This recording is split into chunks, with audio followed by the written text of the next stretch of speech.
मेरा नाम है अमीरिया करके।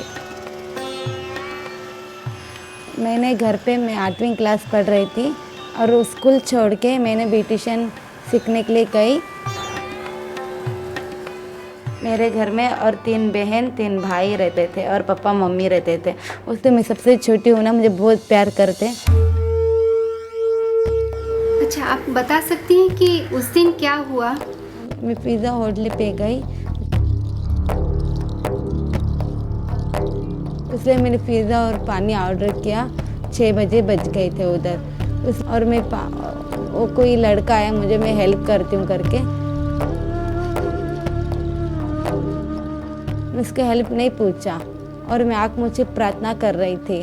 वो मुझे तंग कर रहा था, मैं हेल्प करूँ करके। मैं पानी सिर्फ आँख मुझ के पानी पी, मुझे कुछ भी ख्याल नहीं आया।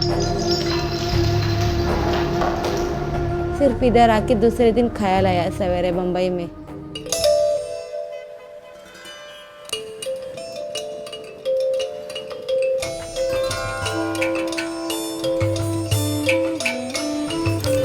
इस जगह को कमाटीपुरा एरिया कहते हैं। यहाँ पे इसका नाम कमाटीपुरा इसलिए पड़ा क्योंकि यहाँ पे बहुत सारे जब अंग्रेज़ का राज था तो यहाँ पे कमाटीज़ लोगों को लाया गया था जो आंध्र प्रदेश से हैं और उनको यहाँ पे रखा गया था रेशम व्यवसाय के लिए। यहाँ पे हम देख सकते हैं कि यहाँ पे बहुत सारे लेन्स हैं और इन लेन्स के बीच में बहुत सारे ये दोनों साइड पे ब्रॉथल्स हैं और यहाँ पे हज़ारों लड़कियों को रखा जाता है जहाँ पे उनको ज़बरदस्ती से प्रोस्टिट्यूशन के लिए रखा जाता है। एक औरत से पैसा लेके वो चले गया।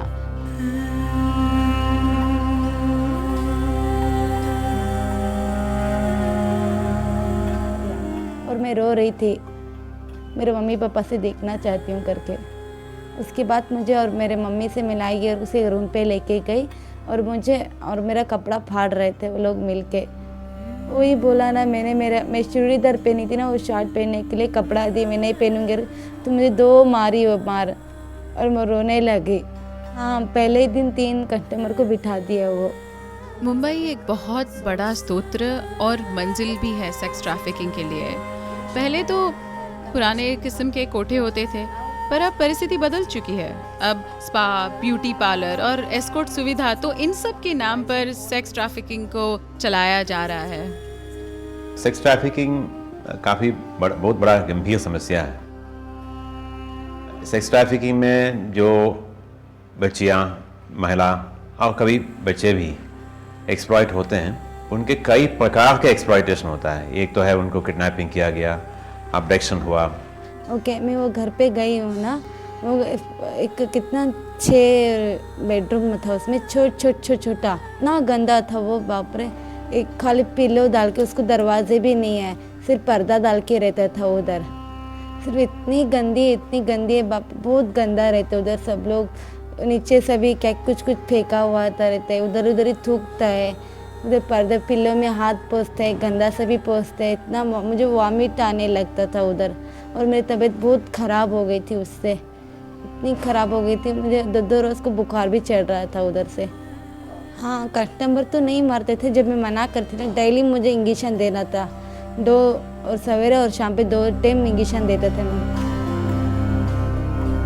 मुझे लगता है कि इंडिया में लोगों का मानना है कि औरतें वैश्या अपने मन से बनती हैं, और ये मान्यता बड़ी उम्र के लोगों में और भी मजबूत है। लेकिन इंटरनेशनल जस्टिस मिशन के अनुसार ज़्यादा से ज़्यादा जवान लड़कियों को ज़बरदस्ती वैश्या बनाया जा रहा है। बहुतों का अपहरण किया जाता है या ड्रग्स या लालच देके उनके गांवों से, जैसे कि कर्नाटका, पश्चिम बंगाल से मुंबई लाया जाता है। ज़्यादातर महिलाएं जिनसे हमने बात की, वे विविध प्रकार के पारिवारिक बैकग्राउंड से हैं। उनके पतियों ने उन्हें छोड़ दिया है, उनके परिवार में ही उनके लिए सहारा नहीं है, उन्हें बाहर नौकरी की तलाश में जाना पड़ता है। उनके गाँव में तनख्वाह बहुत ही कम है, तो जब कोई उनके पास आता है और कहता है, अरे मुंबई चलो, मुंबई में तुम्हें बहुत पैसा मिलेगा, तो वे मुंबई आने के लिए उत्सुक हो जाती है। वे घरेलू काम ढूंढ रही है, वे वैश्या बनने के लिए नहीं आ रही, पर उन्हें इन कोठों पे लालच दिखा के बिठा दिया जाता है, जहाँ से इनका छुटकारा तो मुमकिन ही नहीं है।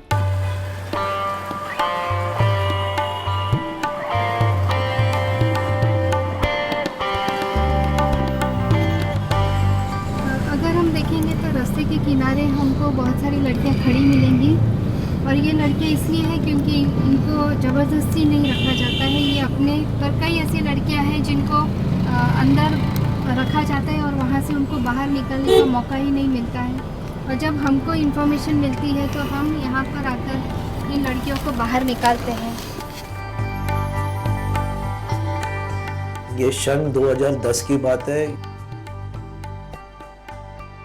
मैं प्री इन्वेस्टिगेशन को अपने कलीग लोगों के साथ साउथ मुंबई की तरफ जा रहा था और ये एक बिल्डिंग है जहाँ पहले माले पे 5 ब्रोथल है और इनका सीढ़ी जो है लकड़ी का बनाया हुआ है और बहुत छोटा सीढ़ी है और जैसे ऊपर जाते हैं तो छोटा सा एक जगह है, पैसेज है, जहाँ ये जो ब्रोथल कीपर जो लोग हैं वहाँ बाहर बैठे हुए रहते हैं।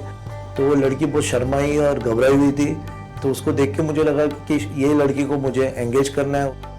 कभी कभी एनजीओ को सेक्स ट्रैफिकिंग केस का पता चल जाता है। पुलिस को तो ये इन्फॉर्मेशन हमेशा मिलना संभव नहीं है, पर एनजीओ को कभी कभी अपने स्रोत से महत्वपूर्ण इन्फॉर्मेशन मिलती है कि किसी नाबालिग को कोठे पे रखा गया है, तो फिर रेस्क्यू ऑपरेशन करना पड़ता है। मैं रेस्क्यू पे थी उस रात जब अमिया को कोठे से बाहर निकाला गया। और जब पुलिस आई थी और शांति ने मुझे छुपाने के लिए बहुत कोशिश कर रहे थे। जब मुझे पता नहीं अब पुलिस है, और जब मुझे वो शांति बोली थी ये पुलिस नहीं है, तुमको पकड़ के लेके जाने के लिए आए, जब मैं बहुत डर गई थी। आपसे इतना झूठ बोली थी, तुम बोलो मेरे पापा ने भेजा इधर करके।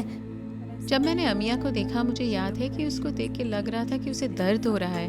वो कोठे के दलाल से बहुत डरी हुई थी, फिर भी उसने हिम्मत जुटा के पुलिस को उसे छुड़ाने के लिए कहा। जब वो पुलिस से बात कर रही थी, मुझे याद है कि वो कई बार बेहोश हो गई थी। उसने हमें बताया कि उसके बीमार होने के बावजूद उसे ग्राहकों के पास भेजा जाता था। जब पुलिस ने उसे कोठे से निकाला और दलाल से अलग किया, तभी जाके अमिया ने अपनी पूरी कहानी बताई। उसे कैसे ड्रग्स दिए गए थे और ज़बरदस्ती वैश्या बना के कोठे पे रखा गया था, जहाँ पे 2 महीनों तक पैसों के लिए उसका सामूहिक बलात्कार किया गया था।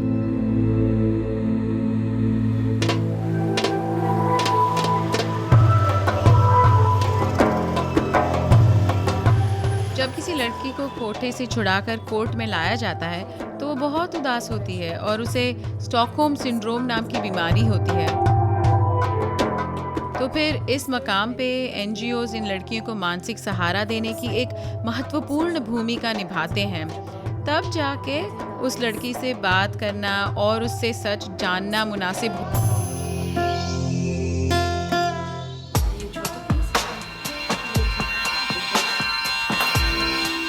समस्याओं में ट्रैफिकिंग का बहुत नीचा दर्जा दिया जाता है, क्योंकि ज़्यादातर इंडियंस यही मानते हैं कि औरतें अपनी मर्जी से वेश्या बनती हैं। तो मुझे लगता है कि ट्रैफिकिंग के बारे में लोगों की जानकारी बढ़ाना बहुत ज़रूरी है और सरकार और पुलिस से हमें किसी प्रकार की एक्शन मांगने की ज़रूरत है।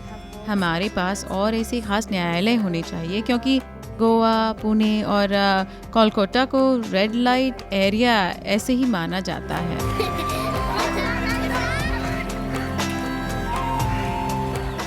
सब लोग सब साथ आए। मैं समझता हूँ कि ट्रैफिकिंग को रोक सकता है।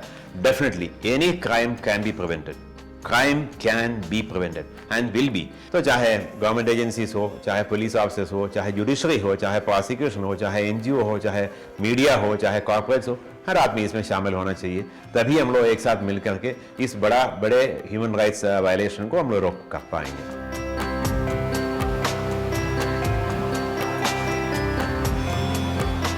आपको क्या लगता है कि आप जब अपनी कहानी बताती हैं तो ये कहानी से दूसरों को क्या सीखना चाहिए? और मेरी ये दिखाए के और अब वो लोग को पूछना चाहिए, इतनी औरत लोग को ज़िंदगी हाल कर रहे हैं ना, और छोटे लड़की लोग को कितने हाल कर रहे हैं, वो लोग को सज़ा देना चाहिए।